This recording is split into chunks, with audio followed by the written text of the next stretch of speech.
À la une de l'actualité ce soir, en visite en Arabie Saoudite, Roch-Marc Christian Kaboré, le président du Faso, évoque avec le roi Salman et 3 ministres saoudiens l'organisation du pèlerinage à la Mecque pour les musulmans et des investissements saoudiens au Burkina.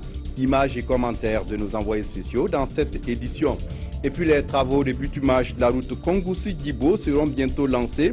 Foi du Premier ministre Paul Kaba Thieba face aux forces vives de la province du Soum, avec qui il a discuté de développement de la région. Les points évoqués dans ce journal. Et puis, une mission du gouvernement burkinabé à Dédougou. Objectif, présenter les condoléances à la famille du suspect en garde à vue décédé hier et rassurer davantage les populations. Et la gendarmerie qui porte un démenti à la rumeur qui fait état d'une probable libération des gardés à vue à suivre dans cette édition. Face à la pénurie d'eau qui traverse la capitale Ouagadougou, depuis quelques semaines, l'ONEA a décidé d'une fourniture alternée en eau. Les quartiers de la capitale sont logés dans 23 groupes et chaque groupe sera approvisionné 12 heures par jour de façon alternée. Une mesure qui suscite des interrogations et inquiétudes. Mais l'ONEA rassure, vous entendrez ses responsables dans ce journal. Mesdames, Messieurs, bonsoir. Ravi de vous retrouver. Le président du Faso en séjour en Arabie Saoudite s'est entretenu avec le roi Salman et 3 ministres saoudiens. Roch-Marc Christian Kaboré a évoqué avec ses personnalités l'organisation du pèlerinage à la Mecque pour les musulmans et des investissements saoudiens. Aboubakar Sayon. Visite officielle d'un président burkinabé en Arabie Saoudite, le royaume a sorti les grands jeux. Dès sa descente de voiture, le président du Faso est accueilli sur le tapis rouge par le roi Salman, venu en personne souhaiter la bienvenue au président burkinabé. Un accueil des grands jours marqué par l'exécution de l'hymne national burkinabé, l'hymne national saoudien et la revue de la garde d'honneur, fortement mobilisée pour l'occasion. Par la suite, les plus hautes personnalités du royaume sont présentées à l'hôte de marque. Le roi Salman a traduit sa satisfaction de recevoir le chef de l'État burkinabé et exprimé sa volonté de voir les relations entre les deux pays se bonifier. Roch-Marc Christian Kaboré s'est dit honoré de cet accueil remarquable et du soutien de l'Arabie Saoudite aux efforts de développement du Burkina Faso. Le président Kaboré a aussi souhaité que l'Arabie Saoudite puisse accompagner le G5 Sahel dans la lutte contre le terrorisme.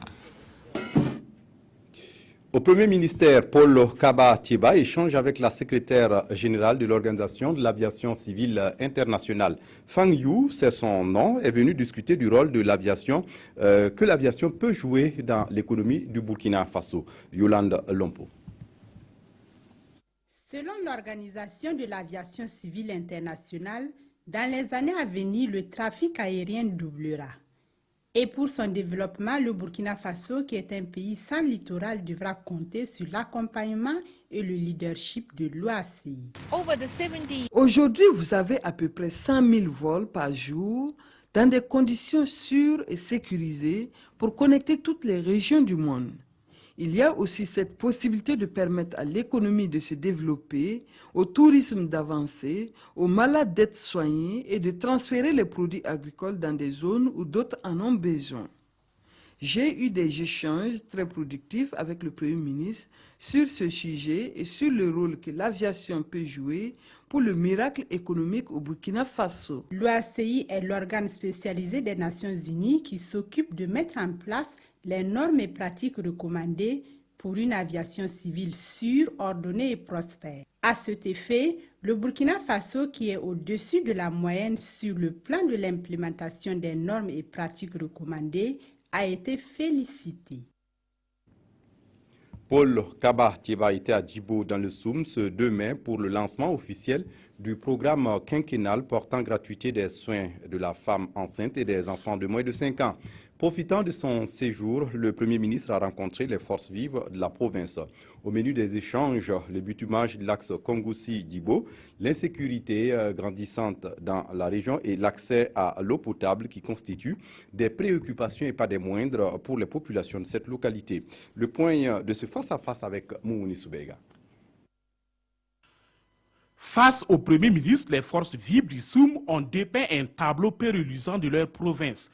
Le manque d'eau, l'insuffisance des infrastructures sanitaires et l'insécurité qui a permis l'enlèvement du couple Elliott, de même que la mauvaise qualité de la route Kongoussi-Guibo sont autant de préoccupations soulevées. En réponse, Paul Kaba-Thieba annonce des actions à court terme. D'ici fin mai, les travaux de bitumage de la route Kongoussi-Guibo vont démarrer. Parce que le financement est bouclé, l'appel d'offres a été lancé, les entreprises adjudicatrices ont été sélectionnées, il reste plus qu'à démarrer les travaux. Je peux également vous annoncer que le gouvernement est en train de chercher de boucler les financements du tronçon Waiga-Titao-Guibo. Au plan sécuritaire, des dispositions sont en cours de mise en œuvre pour assurer la quiétude des Burkinabés, rassure le chef du gouvernement. Et à la question de savoir à quand la libération de M. Elliott, Paul Kaba-Thieba a opté de jouer la carte de la prudence. C'est que le gouvernement a fait tout ce qu'il pouvait pour obtenir déjà la libération de l'épouse du docteur Elliott. Et les efforts se poursuivent pour essayer d'obtenir la libération du docteur lui-même. Mais comme vous connaissez la sensibilité de ce genre de choses, il vaut mieux ne pas trop en parler. Mais ce n'est pas un problème que le gouvernement a oublié. Au sortir de la rencontre, nombreuses sont les forces vives qui ont positivement apprécié les échanges. Dire que nous avons beaucoup apprécié ces échanges parce que c'est direct. Il n'y a pas eu de questions, je ne sais pas, préparées pour choses. On a vraiment posé nos préoccupations et je pense que les réponses, en tout cas, sont satisfaisantes. Il faut très souvent que les gens de l'État viennent voir la base. C'est ce que je pense. Et avec le franc-parler, entre le sommet et la base, on peut trouver des solutions. Pour camper le décor, le Premier ministre a parlé aux forces vives du SOUM, de la politique du président Roch Marc Christian Kaboré et des priorités de son gouvernement. Au nom de celle-ci, Paul Kaba-Thieba cite la valorisation du capital humain, la bonne gouvernance et le partage des fruits de la croissance à travers l'adoption de mesures sociales comme la gratuité des soins en faveur des femmes enceintes et des enfants de moins de 5 ans. À l'Assemblée nationale, les députés viennent de voter 5 textes de loi. Parmi ces textes de loi, une loi portant relative aux entreprises d'investissement à capital fixe au Burkina, mais aussi liée aux comptes dormants. Environ 6 000 comptes dormants ont été recensés en 2014 avec un solde de près de 700 millions de francs CFA. Autre loi adoptée hier par les députés, un texte sur la réglementation des bureaux d'information sur le crédit. Amadine Lalsaga.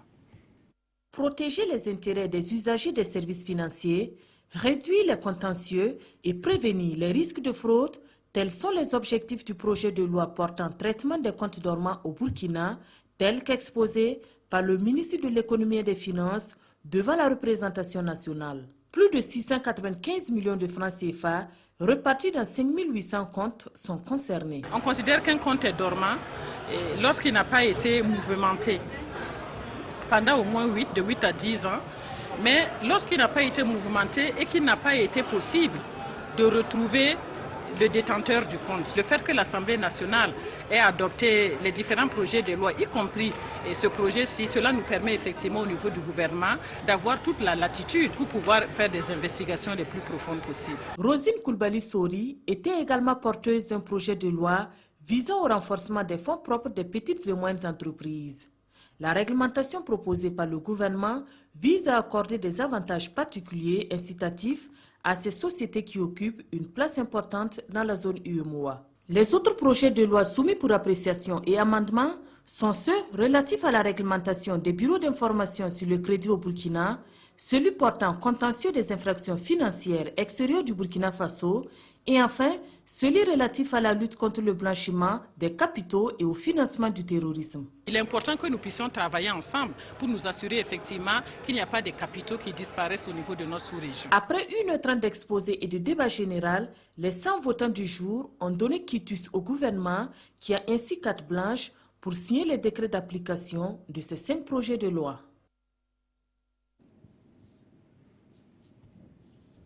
Vous l'avez suivi hier sur nos antennes, chaude journée à Dédougou, dans le Mouhoun, une foule en colère contre la mort d'un jeune suspect gardé à vue à la brigade de recherche de la gendarmerie de Dédougou. Ça n'est pris aux locaux de la gendarmerie.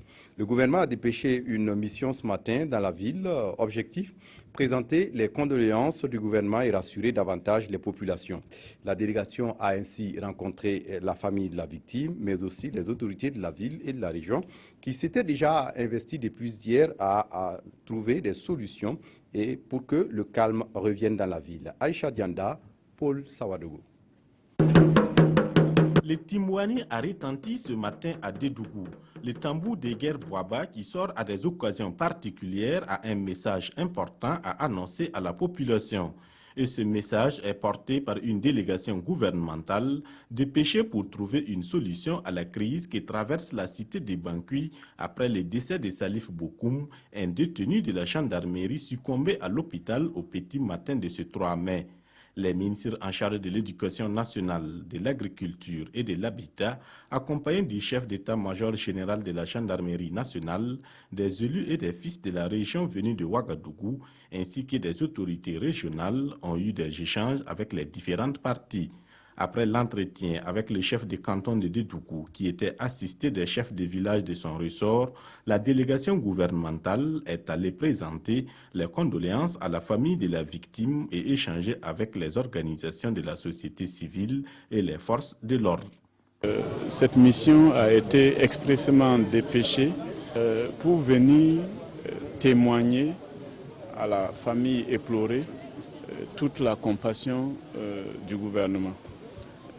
Ceci dit, ce qui est arrivé, personne ne l'a souhaité. Mais comme on dit, quand c'est arrivé, c'est arrivé. Le gouvernement souhaite vraiment l'apaisement des cœurs. Nous comprenons la colère. Perdre quelqu'un, c'est très douloureux. Nous comprenons cette colère, mais cette colère ne doit pas amener à endeuiller d'autres personnes. À chacune des rencontres, le message du gouvernement semble bien entendu. Les différentes couches sociales sont prêtes pour pardonner, ainsi que la famille de la victime. L'enfant a un cousin. L'enfant a un cousin, Moro Bokoum, le fait Moro Bokoum. Maintenant, son enfant vient de partir comme ça. Réellement, on ne sait pas comment dire. Mais aujourd'hui, ce matin-là, on est un peu content d'arriver du gouvernement ici, parce qu'on doit pardonner. Tout le monde doit pardonner. On a essayé de parler aux hymnes, de se pardonner. Depuis hier, moi je parle de ça, qu'on se pardonne. Afin de faire la lumière sur cette affaire, le gouvernement envisage l'autopsie du corps de la victime pour situer les responsabilités. Outre les entretiens, la délégation gouvernementale a aussi visité les services de la gendarmerie et les 4 domiciles des gendarmes saccagés. Justement, le gouvernement qui communique d'ailleurs sur cette mission, suite aux événements survenus le 3 mai 2016 à Dédougou, le gouvernement a dépêché une mission gouvernementale composée de 3 ministres appuyés par des députés et des personnes ressources ressortissantes de la région de la Boucle du Mouhoun. La délégation gouvernementale a eu des entretiens avec le chef de canton, le grand imam de Dédougou, les familles des victimes, les organisations de la société civile, les forces de défense et de sécurité et le gouverneur de la région de la Boucle du Mouhoun. Ces démarches ont permis de ramener définitivement le calme et la paix civile à Dédougou. Le gouvernement remercie tous les acteurs et se félicite que le dialogue ait prévalu dans l'esprit du vivre ensemble burkinabé.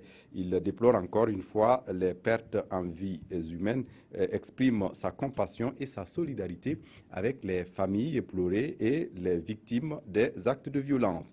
Les résultats des enquêtes judiciaires ouvertes permettront de situer les responsabilités et le cas échéant, les sanctions seront appliquées dans toute sa rigueur.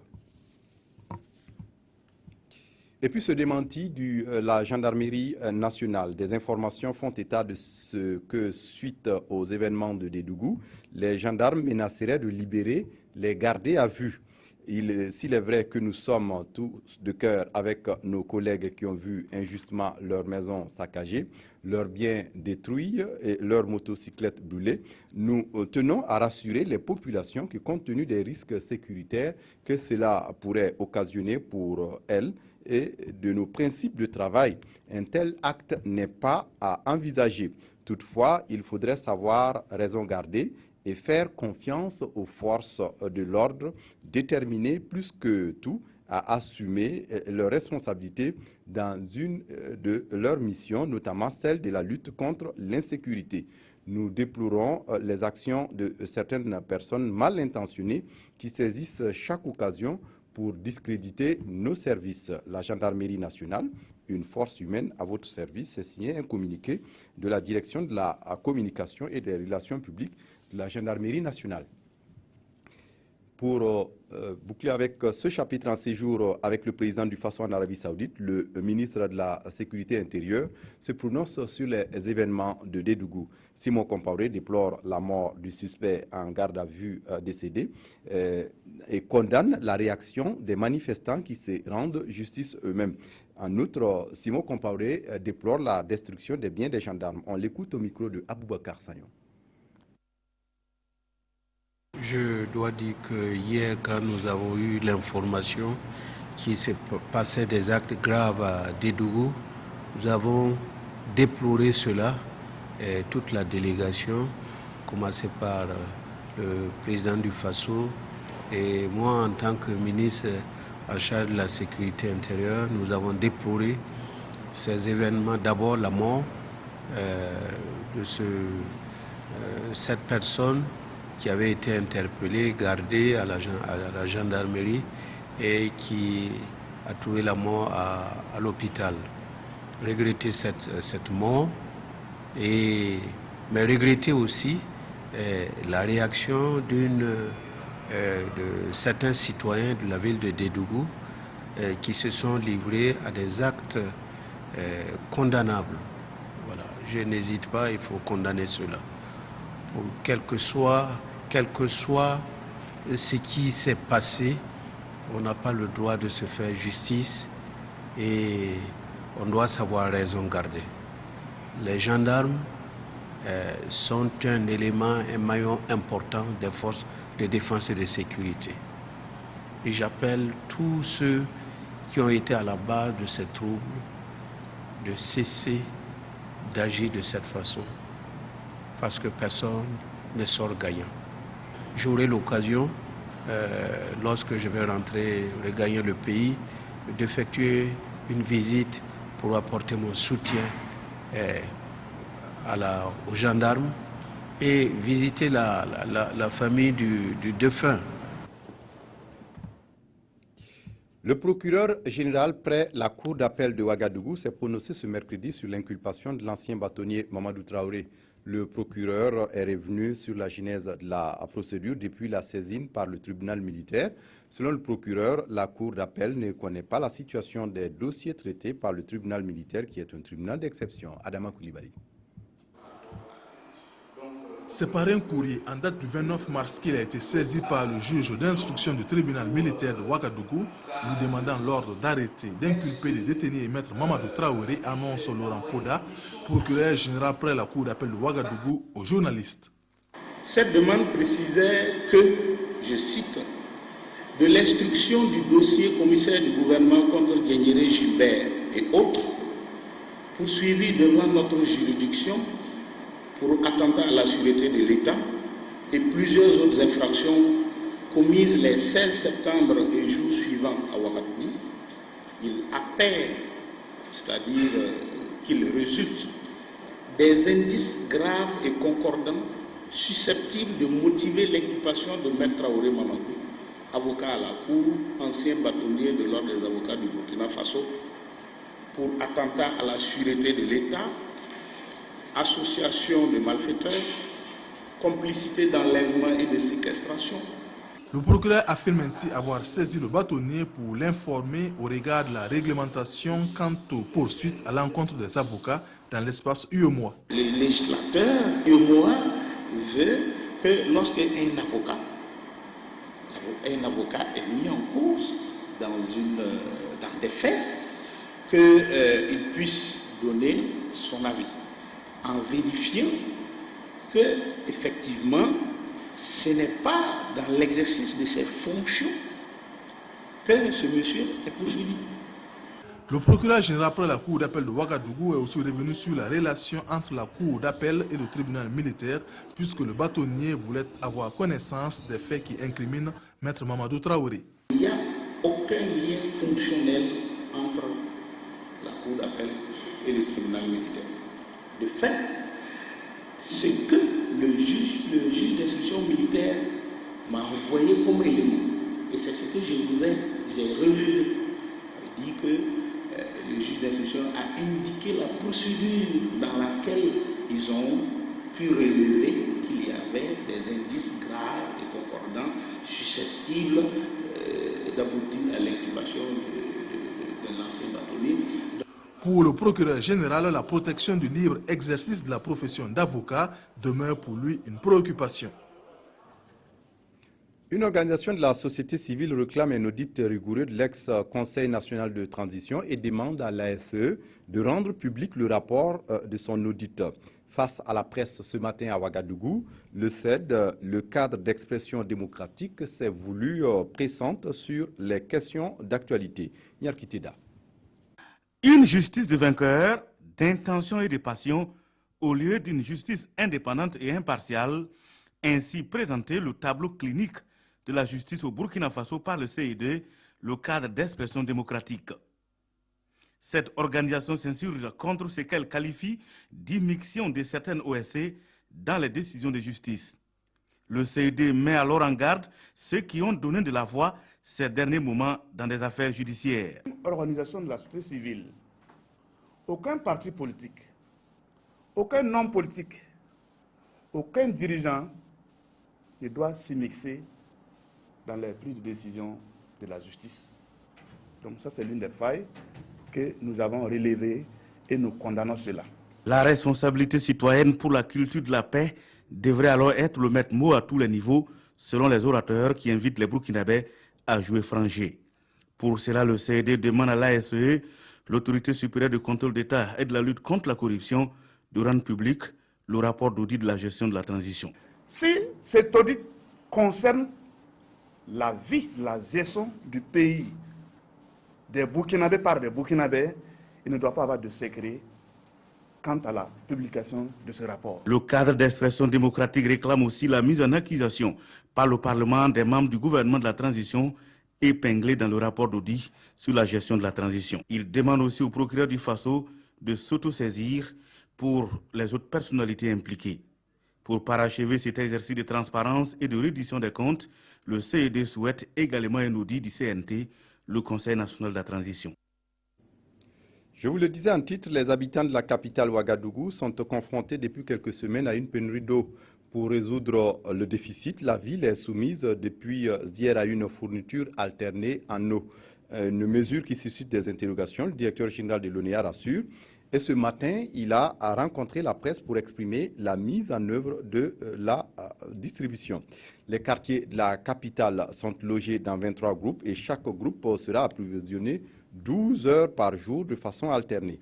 On essaie de comprendre tout cela avec Jean-Emmanuel Ouedraogo. La distribution alternée. À partir d'aujourd'hui, les Ouagalais devront apprendre à composer avec elle pour leur approvisionnement en eau potable. Pour l'Office national de l'eau et de l'assainissement, c'est la seule solution pour faire face à la situation actuelle. Il faut dire que de 48 000 mètres cubes, le déficit de production pour la ville de Ouagadougou est passé à 70 000 mètres cubes jour. La dégradation a augmenté du fait de la forte poussée de chaleur. Vous l'aviez constaté ces derniers jours. Le thermomètre quand même est monté et lorsque le thermomètre monte, la demande accroît et là le déficit ne fait que se renforcer. En termes de prévision, il n'était pas prévu qu'on arrive à cette distribution alternée. Il n'était pas prévu que ce déficit arrive à ce niveau. 23 groupes ont été constitués en tenant compte des 17 châteaux d'eau que compte la ville de Ouagadougou pour la mise en œuvre de la distribution alternée. Chaque groupe compte un certain nombre de quartiers et sera approvisionné 12 heures par jour. Pas de privilège en dehors de certains services sensibles comme l'hôpital Yalgado, Tout le monde sera logé à la même enseigne, rassure l'ONEA. Mais ce programme est susceptible de modifications. Il sera suivi quotidiennement par nos équipes sur les 15 prochains jours, puis évalué, adapté et amélioré si nécessaire. S'il le faut, un programme réajusté sera porté à votre connaissance et à celle du public en temps utile. Seule la fin du pic de chaleur pourrait permettre un retour à la normale, en fin juin peut-être. En attendant, l'Office national de l'eau et de l'assainissement invite tous ses clients à éviter le gaspillage. En fin avril, la 19e journée nationale du paysan a permis d'échanger entre le président du FASO et les producteurs. Je reçois le ministre en charge de l'agriculture pour revenir sur les grandes décisions de cette rencontre. Monsieur Jacob Ouedraogo, bonsoir. Bonsoir, Monsieur Kindo. Merci de venir répondre à nos questions. Alors, cette année, l'organisation de la 19e journée nationale du paysan a été en grande partie confiée aux producteurs. Est-ce que pour vous l'expérience a été concluante? Merci. Et je voudrais vous dire que c'est une des innovations que nous avons prévues cette année, c'est de faire en sorte que l'organisation ne soit pas monopolisée par l'administration des ministères chargés du développement rural, mais faire en sorte que ce soit les producteurs, les paysans eux-mêmes qui prennent en charge leur organisation. Et nous avons laissé quelques commissions à la charge de certaines personnalités telles que la sécurité, qui est quand même de la souveraineté de l'État. Il y a la commission chargée de la santé qui a été pilotée par le ministère de la Santé. Et cela étant dit qu'il n'y a pas de compétences au niveau paysan pour piloter ces commissions-là. Mais il faut se dire que toutes ces commissions ont été secondées, les responsables de commissions ont été secondés par les paysans eux-mêmes. Nous avons très bien apprécié ce qui a été fait. Les paysans ont été à la hauteur et nous sommes très satisfaits à la fin de cette JNP. Oui, et le président du FASO annonce à la fin de cette 19e édition de la JNP que 30% des terres aménagées seront désormais attribuées aux femmes. Mais également, il menace de retirer les terres à ceux qui se sont accaparés de grandes superficies et qui ne les exploitent pas. Mais concrètement, comment tout cela va se passer? Bon, il faut se dire que ce n'est pas une menace, c'est un constat plutôt que dans certaines régions de notre pays, il y a des hectares et des hectares qui dorment et qui pouvaient être exploités pour permettre à ce que nous puissions booster la production agricole. Malheureusement, ces terres sont là. Et dans le programme du président, il a fait ressortir que toutes les terres qui seront aménagées à partir de 2016 pourront être 30% pourront être attribuées aux femmes. Et je pense que cela est une réalité parce que déjà nous avons lancé l'aménagement de 20 000 hectares et dans les 20 000 hectares qui seront aménagés en bas-fond et en irrigué, dans ces 20 000 hectares, nous avons prévu les 30% pour les attribuer aux femmes. Je pense que c'est une bonne chose que la femme puisse avoir de la terre. Si vous avez suivi un peu la journée nationale du paysan, on a parlé du foncier qui était au centre même, au cœur même des débats. Donc, on a abordé la question de la loi 34 et vous savez bien que la loi 34 s'occupe particulièrement de la question foncière. Et je pense qu'on peut résoudre un temps soit peu en trouvant des terres nouvelles pour permettre à ce que nous puissions travailler à promouvoir l'économie de notre pays. Monsieur le ministre, cette année, le thème de la journée a porté sur comment faire de l'agriculture une source d'emploi pour les jeunes. Mais au sortir de cette journée, est-ce que des pistes se dégagent pour véritablement faire du secteur de l'agriculture un domaine pourvoyeur d'emploi pour les jeunes? Oui, l'agriculture a toujours été un domaine pourvoyeur d'emploi. Malheureusement, la jeunesse ne s'intéresse pas à la terre parce que pensant que c'est un métier dégradant. Mais nous avons pris la résolution de faire en sorte qu'à partir de maintenant, nous puissions intéresser les jeunes au travail de la terre. Et nous avons dit, à partir de cette GNP, que toutes les écoles de formation professionnelles qui concernent l'agriculture, on va mettre des curricula qui vont s'intéresser à la création d'entreprises. Et nous savons aussi qu'il y a la maison de l'entreprise qui est là, qui peut nous aider à faire en sorte que nos jeunes puissent avoir la capacité de créer des entreprises et la capacité de les gérer. Alors, à partir de ces curricula qui vont être intégrés dans le programme de formation, nous comptons à la fin de chaque formation que chaque jeune qui a envie de créer sa propre entreprise soit accompagné avec tous les outils nécessaires qui lui permettent de créer son entreprise, avec l'ATR, qui est quand même l'élément fondamental pour la production, avec les intrants pour produire, avec le matériel agricole qui de nos jours semble être un des problèmes de la production, de la grande production.